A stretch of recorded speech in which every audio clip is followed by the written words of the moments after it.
మత్తయి సువార్త 14 వచ్చాడు. ఆయన వచ్చి ఆ గొప్ప జనసమూహమును చూసి వారి మీద కనికరపడి వారిలో రోగులైన వారిని స్వస్థపరిచెను. Praise the lord.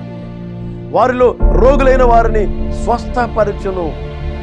స్వస్థపరచడానికి కారణం చూడండి, గొప్ప జనసమూహమును చూసి వారి మీద కనికరపడి, వారు ఉన్న ఇబ్బందులు బట్టి, వారికి ఉన్న సమస్యలు బట్టి, వారికి ఉన్న రోగాలు బట్టి ఎవరు కూడా ఆదరించలేని పరిస్థితి, ఎవరు కూడా బాగు చేయలేని పరిస్థితి, ఎవరు కూడా హృదయంలో ఉన్నటువంటి అశాంతిని తొలగించలేని పరిస్థితిలో ఉన్నారు. యేసు ప్రభు గురించి తెలుసుకొని అనేక లక్షల మంది, వేల మంది యేసు ప్రభుని తెలుసుకొని ప్రభు దగ్గరికి వెళ్ళారు. అప్పుడు ప్రభు ప్రజలు చూడగానే, చూడండి, ప్రజలను చూడగానే వారు ఏ బాధతో వచ్చారు, ఏ కష్టంతో వచ్చారు, ఏ శ్రమతో వచ్చారు, ఏ ఇబ్బందులతో వచ్చారు, ఎటువంటి ఆర్థిక సమస్యలతో వచ్చారు, ఎటువంటి స్థితిగతులతో వచ్చారని వారి హృదయంలో ఉన్న ఆ స్థితిగతులు, పరిస్థితులు చూసి వారి మీద కనికరపడ్డారు.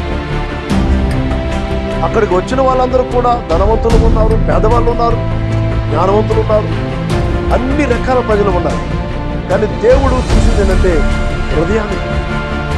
దేవుడు హృదయాన్ని చూశాడు, హృదయంలో ఉన్న వేదన చూశాడు. దేని విషయంలో వేదన పడుచు, దేని విషయంలో బాధపడుచు, దేని విషయంలో కన్నీరు కారుస్తున్నారు, దేని విషయంలో కృంగిపోయారు, దేని విషయంలో వారు బలహీనంగా ఉన్నారు చూశాడు.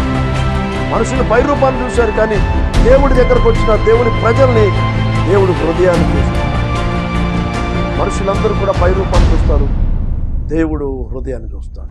నా ప్రియమైన దేవుడు, ఈరోజు ప్రభు నీకు